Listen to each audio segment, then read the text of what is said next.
అందరికీ నా హృదయపూర్వక నమస్కారాలు. గత కొద్ది రోజులుగా మనకి తిరుమలలో జరిగిన అపచారం మనకి బయటకు వచ్చింది. స్వామివారి ప్రసాదం గత శతాబ్దాలుగా, సరిగ్గా చెప్పాలంటే 300 సంవత్సరాల పై చిలుకు నుంచి స్వామివారి ప్రసాదాన్ని తిరుపతి లడ్డూని కానీ దీన్ని 3 శతాబ్దాల పైనుంచి దీన్ని తీసుకొస్తూ వచ్చారు. స్వామివారికి నైవేద్యంగా ఇస్తూ వచ్చారు. ఇది మహాప్రసాదంగా భావిస్తాం దేశం అంతా. ఇది ఒక ప్రభుత్వాన్ని నిందించడానికో, దీని మీద రాజకీయ లబ్ధి పొందడానికో దీని వెనుక ఉద్దేశం లేదు. వైసీపీ పాలనలో టీటీడీ బోర్డుని కాన్స్టిట్యూట్ చేసిన విధానం మేము ముందు నుంచి ఆక్షేపం తెలియజేస్తా ఉన్నాం. ఏ గుడైనా సరే భక్తుల మనోభావాలు దెబ్బతినకుండా, ఆచార వ్యవహారాల్ని నిర్వీర్యం చేయకుండా, అపరాధం వాటిల్లకుండా ముందుకు తీసుకెళ్లాల్సిన అవసరం ఉంది. అది వారి బాధ్యత.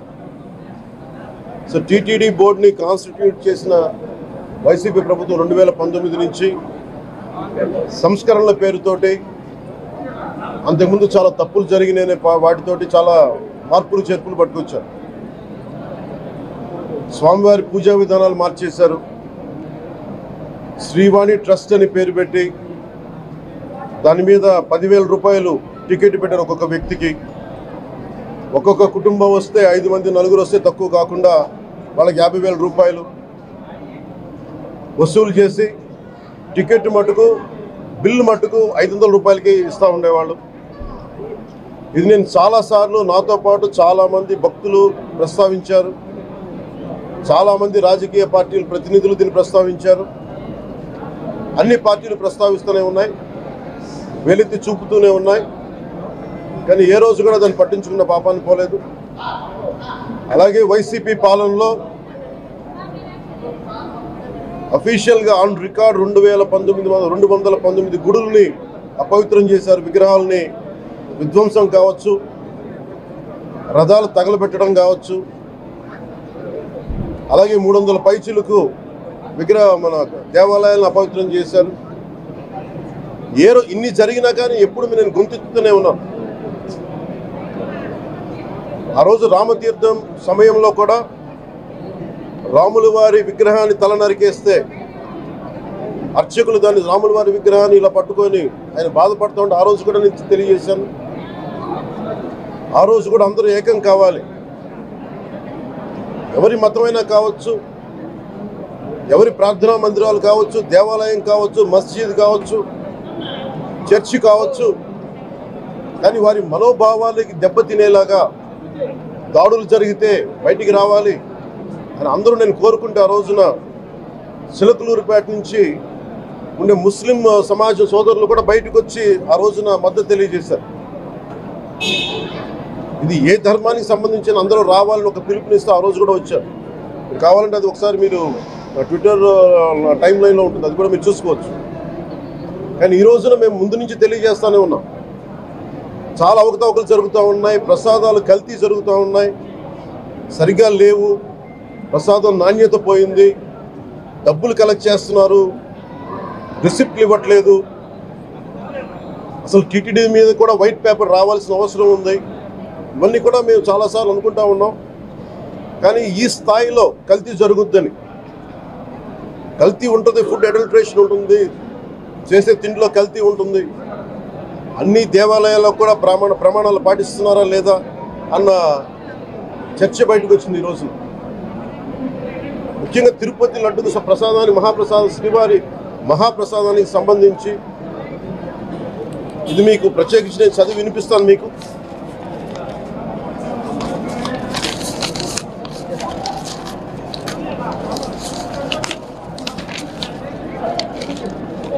ఈ రిపోర్ట్ ప్రత్యేకించి centre for analysis and learning in livestock and food of the national dairy development board వారికి శాంపుల్స్ పంపిస్తే ఇది వాళ్ళు తెలియజేసింది స్టాండర్డ్ వాల్యూ లిమిట్స్ ఎలా ఉండాలి అని వాళ్ళు చెప్పారు. ఏం చెప్పారంటే pure milk fat shall have a reading between 95.68 to 104.32, but all the ghee samples had values around 20, which means the ghee is highly adulterated. దాని సబ్సిక్వెంట్ టేబుల్లో సహజంగా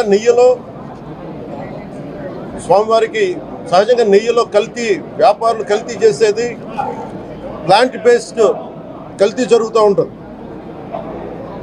అదే తప్పు. అలాంటిది దీంట్లో ప్రత్యేకించి తెలియజేసింది సోయాబీన్ ఉంది, sunflower, olive oil, rapeseed, linseed, wheat germ, maize germ, cottonseed, coconut, palm ఆయిల్తో పాటు fish oil, beef tallow, lard. Fish oil మీకు తెలిసిందే, చేప నుంచి ఎక్స్ట్రాక్ట్ చేసిన నూనె. బీఫ్ టాలో అంటే మనకి పశువు సంబంధించిన కొవ్వు. అలాగే లాడ్ అంటే మనకి మన పందికి సంబంధించిన కొవ్వుని. ఇవి ఎక్కువ ఉన్నాయి. ఈ దారుణం ఏంటంటే శతాబ్దాలుగా పోరాటం చేస్తున్నారు రామజన్మ అయోధ్య రామ మందిరం కోసం. దానికి కూడా వీళ్ళు 1,00,000 లడ్లు ఇలా బీఫ్ తోటి, పిగ్ ఫ్యాట్ తోటి, ఫిష్ ఆయిల్ తోటి కలిపిన 1,00,000 లడ్లు కొన్ని శతాబ్దాలుగా అయోధ్య రామ మందిరం కావాలని చాలా ప్రతిష్టాత్మకంగా తీసుకుంటే దానికి కూడా తిరుపతి లడ్లు వెళ్ళింది, టీటీడీ లడ్లు వెళ్ళింది. ఇది దేశం అంతా దీన్ని కదిలిపోయింది. ఈ రోజున ఇలాంటి అపవిత్రం జరిగింది. దీని గురించి ప్రస్తావిస్తే రిపోర్ట్లు బయటకు వస్తాయి. వైసీపీ నాయకత్వం కానీ ఇది రాజకీయ లబ్ధి కోసం చేస్తున్నారని ఒక మాట మాట్లాడుతూ ఉన్నారు. వైసీపీ నాయకులకి కానీ వారి మద్దతుదారులు కానీ నేను మనస్ఫూర్తిగా మీకు తెలియజేస్తున్నా, రామతీర్థం గొడవప్పుడు 219 గుడుల్ని మీరు అపవిత్రం చేసినప్పుడు మీ పాలనలో ఒక సగటు హిందువుగా నేను గొంతెత్తి పోరాటం చేయాలి అంటే రోడ్ల మీదకి ఆ రోజే వచ్చామని గుర్తుపెట్టుకోండి. ఆ రోజు కూడా రామతీర్థం రాముల వారి విగ్రహాన్ని మీరు నరికేసి అర్చకులు చేతిలో పట్టుకున్నప్పుడు చాలా బాగుంది. కానీ ఆ రోజు కూడా దాన్ని రాజకీయ పరంగా మేము తీసుకెళ్ళా. దోషులకి శిక్ష పడాలి. వీళ్ళెవరో కనుక్కోండి, ఈ రోజు వరకు మీరు పట్టించుకోవాలా. ఇది మేము చెప్తూనే ఉన్నాం. నిజంగా చెయ్యాలంటే ఈ ప్రస్తావన ఎందుకు తీసుకొస్తున్నానంటే సమాజంలో అస్థిరత లేదంటే డిస్హార్మనీ క్రియేట్ చేయడానికి మేము లేవు ఇక్కడ. కానీ తప్పు జరుగుతుంటే, దాడులు జరుగుతూ ఉంటే, అపవిత్రం చేసుకుంటూ వెళ్ళిపోతే చూస్తూ ఎవరు కూర్చోం. తప్పు, అది కూడా తప్పు అవుద్ది. ఫండమెంటల్ కాన్స్టిట్యూషనల్ ఫండమెంటల్ ఇది. ప్రతి వ్యక్తికి వారి ధర్మాన్ని ఆచరించే హక్కు ఉంది. ఎవరన్నా వచ్చి ఆ ధర్మాన్ని పాడు చేసే హక్కు ఎవరికి లేదు. ఇట్స్ ఎ ఫండమెంటల్ రైట్ ఇది. ఇలాంటి స్థాయిలో ఈ రిపోర్ట్ బయటకు వచ్చినప్పుడు ఏం చెప్పు ఉండాల్సింది గత ముఖ్యమంత్రి గారు? నేను ఏ రోజు కూడా మీరు చూశారు, ఇది ప్రభుత్వం, మన కొత్త ప్రభుత్వంలోకి వచ్చాం. ఇది వెండెట్టా ప్రభుత్వం కాదు, ఇది పగా ప్రతీకారాల ప్రభుత్వం కాదు ఇది. కానీ తప్పు జరుగుతుంటే మటుకు చేతులు కట్టుకొని చూసే ప్రభుత్వం కూడా కాదు. మీరు మీకు చాలా పగడ్బందీగా తెలియజేస్తున్నాను విషయం. అలాంటిది మా మీద ఎన్నో మాట్లాడినా మేము ఎప్పుడు మాట్లాడలా. రామతీర్థం గురించి జరిగినప్పుడు కూడా మేము మాట్లాడలా. కానీ ఈ రోజున రిపీట్ అయిపోతున్నాయి మిస్టేక్స్. అలవాటైపోయింది, ఆలవాలం అయిపోయింది. ఇంక ఇక్కడితో ఆగాలి. ఇది ఎప్పుడే ఫుల్ స్టాప్ టు దిస్. దీంట్లో ఒక్కరు నిందించట్లా. టీటీడీ బోర్డు ఉంది, వైసీపీ కాన్స్టిట్యూట్ చేసిన టీటీడీ బోర్డు ఉంది. వైవి సుబ్బారెడ్డి గారు ఉన్నారు టీటీడీ చైర్మన్ గా. టీటీడీ ఈవోగా ధర్మారెడ్డి గారు ఉన్నారు. మళ్ళీ వాళ్ళు కాకుండా కొత్తగా వచ్చారు. ఈ 5 సంవత్సరాలు ఈ బోర్డు ఏం చేస్తూ ఉంది? ఈ టీటీడీ బోర్డుని మేము ప్రశ్నిస్తున్నాం. మీరు బయటికి రండి. గత ముఖ్యమంత్రి ఏం చేసి ఉండాల్సింది వచ్చినప్పుడు మీరు పంపించండి ల్యాబ్స్కి, మీకు ఎవరైతే తప్పులు చేశారో వారి మీద మీరు చర్యలు తీసుకోండి చెప్పాలి. కానీ తప్పులు చేసిన వాళ్ళని వెనకేసుకొచ్చే విధానం ఏంటో నాకు అర్థం కావట్లేదు. ఇదాన్ని మార్చుకోవాలి. అంతేగాని మీరు అస్థిరత చేసే ఆలోచన కానే కాదు. ఇదే మీరు ఊహించండి. ఇంకా ఏ ధర్మం మీదైనా సరే ఇలాంటి అపవిత్రం ఒక చర్చి మీద జరిగిన, ఒక మస్జిద్ మీద జరిగిన దేశం అల్లకల్లోలం చేసేస్తారు, ప్రపంచం అంతా మాట్లాడతారు, గ్లోబల్ న్యూస్ అయిపోద్ది. కానీ దేశంలో కోట్లాది మంది హిందువులు అపవిత్రమైతే, ఈ ప్రసాదం అపవిత్రమైతే ఒక్కరు కూడా మాట్లాడకూడదు, ఇది సెక్యులర్ వ్యవస్థకు విఘాతం అంటే హిందువులకి మనోభావాలు ఉండవా? ఇది ఒక్కరు నిందించట్లా, అసలు మీరు ప్రస్తావన చేయకూడదు, ఇది తప్పు, ఇది మాట్లాడకూడదు అంటే ఎట్లా? ఇదే వేరే మతానికి మీరు అన్వయిస్తారా? నేను అన్ని మతాలని సమానంగా గౌరవించేవాడిని, ఇస్లాంని గౌరవించేవాడిని, క్రిస్టియానిటీని గౌరవించేవాళ్ళం మేమందరం. సనాతన ధర్మం అని మొత్తుకుంటున్నాం. దేనికి సనాతన ధర్మం అంటే?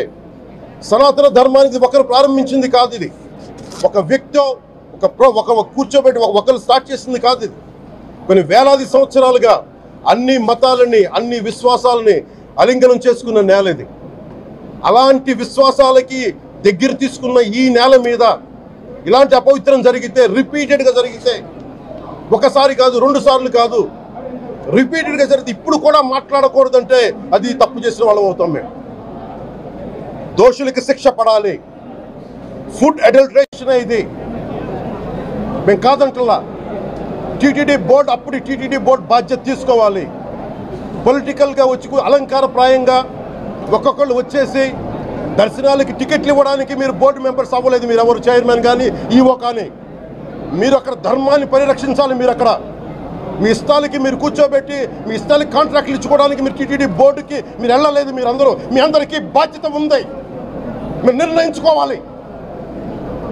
ఎవరికి కోపాలు రావు, ఎవరికి వేదన రాదు, ఎవరికి బాధలు రావంటే కుదరదు. వస్తాయి బాధలు, వేదన ఉంది, మాట్లాడతాం. మర్చిపోకండి ఎవరు. గత ముఖ్యమంత్రి గారికి కూడా నేను చేస్తా ఉన్నాను, జగన్మోహన్ రెడ్డి గారికి కూడా. ఇదే చర్చికి జరిగితే మీరు ఊరుకుంటారా? ఒక మసీదుకి జరిగితే ఊరుకుంటారా? ఒక తిరుమలకి జరిగినప్పుడు ఎందుకు వెనకేసుకొస్తారు? రాకండి. ఏ మతం మీద దాడి జరిగినా సంపూర్ణంగా నాతో సహా మేము ఖండిస్తాం, బయటకు వస్తాం. ఇస్లాం మీద దాడి జరిగితే మేము మాట్లాడతాం, క్రిస్టియానిటీ మీద దాడి జరిగితే మేము మాట్లాడతాం, హిందూ ధర్మం మీద, సనాతన ధర్మం మీద దాడి జరిగితే కూడా నేను మాట్లాడతాను. ఇది మొదటిసారి కాదు, మేమందరం మాట్లాడతాం. ఇది ప్రాథమిక హక్కు. ఇది పరస్పర విశ్వాసాలను గౌరవించుకోవడం చాలా చాలా అవసరం. ఇది అందరికీ తెలియజేస్తున్నాను. ఇది దోషులకి కఠిన శిక్ష పడాలి. అలాగే ముఖ్యమంత్రి గారికి కూడా నేను తెలియజేసుకున్నాను, చంద్రబాబు నాయుడు గారికి కూడా క్యాబినెట్ మీటింగ్ జరగాలి, అసెంబ్లీలో చర్చ జరగాలి. అసలు టీటీడీ ట్రస్ట్లో ఎన్ని అవకతవకలు జరిగినాయి, దీని మీద కూలంకషంగా దీని మీద చర్చలు జరగాలి. అలాగే నిన్న అందరూ మీడియా పెద్దలు కూడా అడుగుతూ ఉన్నారు, అధిపతులు, పత్రికాధిపతులు కూడా అడుగుతూ ఉన్నారు, మీడియా వారు కూడా అడుగుతున్నారు, దీన్ని సిబిఐకి తీసుకెళ్లాలా లేదా అనేది. అది గౌరవ ముఖ్యమంత్రి గారు నిర్ణయం తీసుకోమని. మీరు ఏ నిర్ణయం తీసుకున్నా క్యాబినెట్ మీ వెనకాల ఉంటుంది, ప్రజలు మీ వెనకే ఉంటారు. ఇది ఇక్కడితో ఆగాలని మనస్ఫూర్తిగా నేను కోరుకుంటున్నాను. అలాగే 40 సంవత్సరాలుగా కర్ణాటకలోని గీ కంపెనీకి ఇస్తూ ఉన్నారు. 15,000 కేజీలు అవసరం అవుతుంది నెయ్యి, మనకి స్వచ్ఛమైన నెయ్యి. అలాంటిది వీళ్ళు 1000 రూపాయలు కొన్నదాన్ని వీళ్ళు 360 రూపాయలకే వస్తుందని చెప్పి ఎవరో మిడిల్ మ్యాన్ వచ్చి చెప్పారు. ఆ మిడిల్ మ్యాన్ ఎవరు? దీని మీద సంతకం పెట్టింది ఎవరు? మీరు 1,00,000 లడ్డూలు మీరు అయోధ్యగా పంపించినప్పుడు మాట్లాడింది ఎవరు? చెక్ చేశారా? క్వాలిటీ చెక్ చేశారా? కోట్లాది మంది భగవంతుణ్ణి విశ్వాసం ప్రకటించే ప్రతి ఒక్కరి ఈ రోజున బాధకు గురయ్యారు. నాకు నిజంగా ఇంకో వేదన కూడా ఉంది. ఇది ఇంకొకరు నిందించట్లా. తిరుమలలో ఉండే ఇంతమంది సేవ చేసుకునే వ్యక్తులు కానీ మీరందరూ హిందువులే కదా. మీరందరూ టీటీలో ఉండే వందలాది మంది ఎంప్లాయీలు, మీకు ఉద్యోగులు, వేలాది మంది ఉద్యోగులు, మీరందరూ ఏం చేస్తున్నారు? మీరు హిందువులు కాదా? మీరు స్వామివారికి అపవిత్రం జరుగుతూ ఉంటే మీరు కల్తీ జరుగుతుంది మీకు తెలిసి కూడా మీరు ఎందుకు కాముకున్నారు? భయపడ్డారా వైసీపీ అంటే? వైవి సుబ్బారెడ్డి గారంటే భయపడ్డారా? ధర్మారెడ్డి గారంటే భయపడ్డారా?